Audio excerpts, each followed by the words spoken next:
Morning, Mr. Lowry. And who do you have today? I've got Miss Snelling, number 42 for a plea. Miss Snelling. Mr. Marshall, I represent Miss Snelling. Are you Laken Ashley Snelling? Yes, ma'am. We're going to call 26 CR 209. Miss Snelling, you are here today for a status hearing. We were last together supposed to be together on June the 12th. It was continued with the docket pass. So, Mr. Lowry, what are we doing today? We're prepared to enter a plea today. All right. Ms. Laken, your attorney has indicated to me that it is your desire today to change your plea from not guilty to guilty based on the Commonwealth's recommendation. Is that correct? Yes, ma'am. Before I accept your plea, one, I need to make sure you know what you're doing.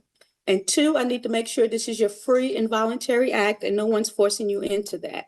So in order for me to get there, I need to ask you a series of questions. So if you wouldn't mind raising your right hand for me. Do you promise to tell the truth, the whole truth, and nothing but the truth? Yes.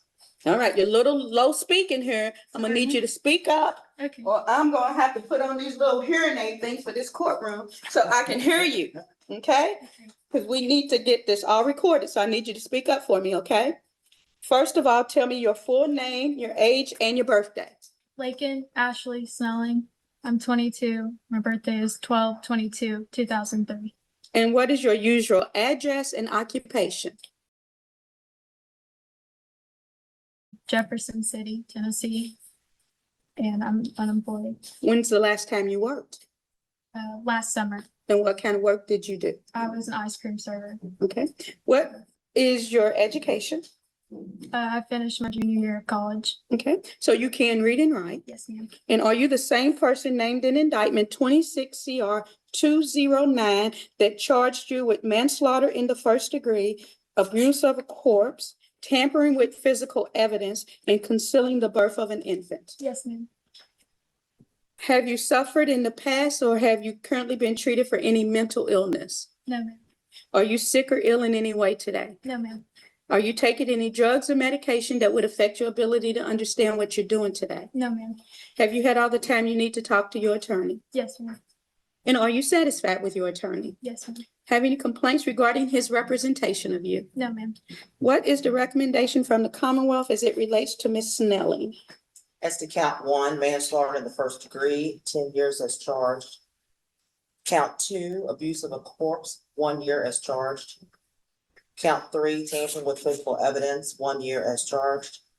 And count four, concealing the birth of an infant, 12 months as charged. Ms. Snelling, have you read or has your attorney read to you the waiver of further proceedings with a petition to enter a guilty plea? Yes, ma'am. And do you fully understand it? Yes, ma'am. And have you made a decision to sign it? Yes, ma'am. All right, let the record reflect you're signing it for me now here in open court.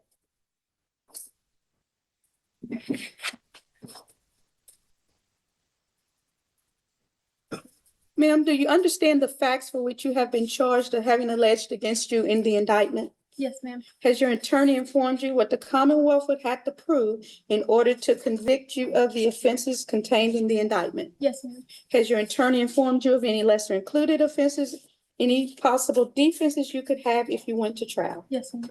Knowing all of this, ma'am, are you telling me that you are guilty of manslaughter in the first degree, abuse of a corpse, tampering with physical evidence, and concealing the birth of an infant? Yes, ma'am. As a defendant in a criminal case, sir, ma'am, you have certain constitutional rights. Do you understand, ma'am, that you have a right to an attorney, and if you cannot afford one, one would be appointed? Yes, ma'am. Do you also understand that you have a right to a trial by jury? Yes, ma'am. Do you understand you have a right at trial to testify or not testify? Yes, ma'am. And do you also understand you have a right not to incriminate yourself in any way? Yes, ma'am. Do you understand you have a right to confront any witnesses that the Commonwealth could call to testify against you? Yes, ma'am. Do you also understand you have a right to compel witnesses to come and testify on your behalf? Yes, ma'am. Do you understand, ma'am, that even though today you're telling me you're guilty, you're presumed innocent? The burden of proof is always on the Commonwealth to prove each and every charge beyond a reasonable doubt. Yes, ma'am. Do you understand, ma'am, that if you went to trial and you were found guilty, you would have a right to an appeal? And if you could not afford the cost of that appeal or an attorney to assist you with that appeal, the Commonwealth could supply you with that. Yes, ma'am. Do you also understand, ma'am, by entering today's guilty plea, you're waiving all of those rights? There'd be no trial, there'd be no witnesses, and there'd be no appeal? Yes, ma'am. Did you hear the recommendation from the Commonwealth? Yes, ma'am. And did you understand that that was going to be their recommendation today? Yes, ma'am.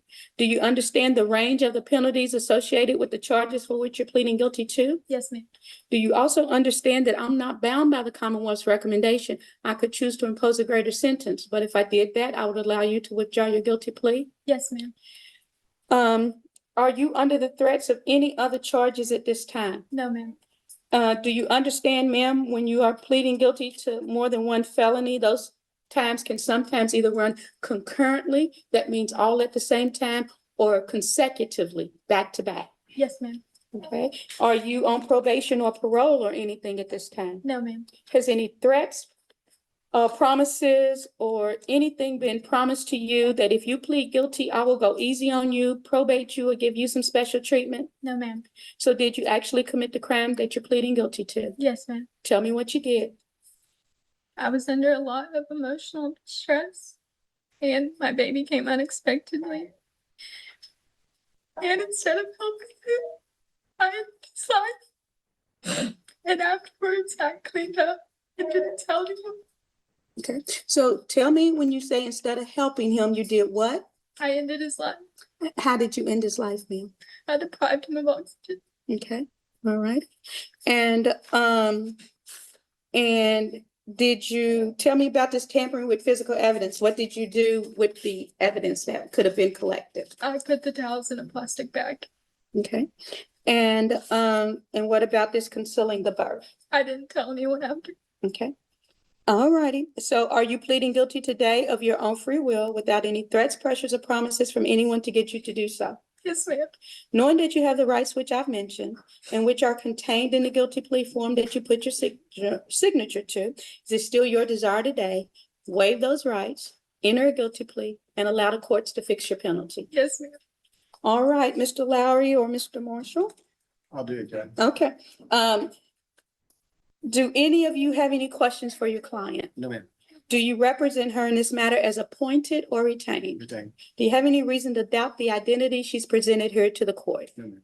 And have you explained to her all of her applicable constitutional rights, specifically her Borken rights? We have. And in your opinion, does she understand her constitutional rights and the nature of today's We proceedings? believe she does. And have you explained to her the elements of the offenses contained in the indictment, We have. the elements of any lesser included offenses, as well as any possible defenses she could have if she went to trial? Yes, ma'am. And do you believe she understands those? We believe she does. Is this plea consistent with your It advice? is. And do you believe that her plea today is being made voluntarily, freely, intelligently, and understandingly? Yes, ma'am. And do you believe that there is sufficient factual basis to support her guilty plea? Yes, ma'am. All righty, ma'am, you've heard your attorney's answers. Do you agree with them? Yes, ma'am. Based on the statements made here in open court, the statements contained in the guilty plea form that you put your signature to, the court finds that you understand the nature of what we're doing today, the nature of the charges against you, the elements of the charges against you, the elements of any lesser included offenses, as well as any possible defenses you could have if you went to trial. The court further finds that your plea today is being made intelligently, freely, and voluntarily, and that you intelligently, knowingly, and voluntarily waive your right to a trial by jury, your privilege against self-incrimination, your right to confront witnesses, as well as the right to an appeal, and that there is a factual basis to support this guilty plea. Therefore, it is ordered that the petition be filed and your plea of guilty be entered and accepted. It is ordered and adjudged that you, Miss Laken Ashley Snelling, is guilty of manslaughter in the first degree with a recommendation of 10 years. You're also guilty of abuse of a corpse with a recommendation of 1 year, as well as tampering with physical evidence with a recommendation of 1 year, and concealing the birth of an infant with a recommendation of 12 months. But before we actually impose sentencing, I'm going to ask probation and parole to do a pre-sentencing investigation report for me. Give me just a little bit more information about you. And we will schedule that sentencing. Mr. Lowry, any of my October dates? Week 16, October 16th, okay? 10/16. All right, Ms. Snelling, between now and then, you're going to meet with probation and parole. Get me a report called a pre-sentencing investigation report. Your attorneys may file any additional information they would like the court to be aware of for your sentencing. The victim's family will have an opportunity to file a victim statement as well as making statements. Okay, so anything else from the Commonwealth at this time? Okay, thank you, Ms. Snelling. See you back on 10/16. Thank you. Thank you. Thanks, Jackie.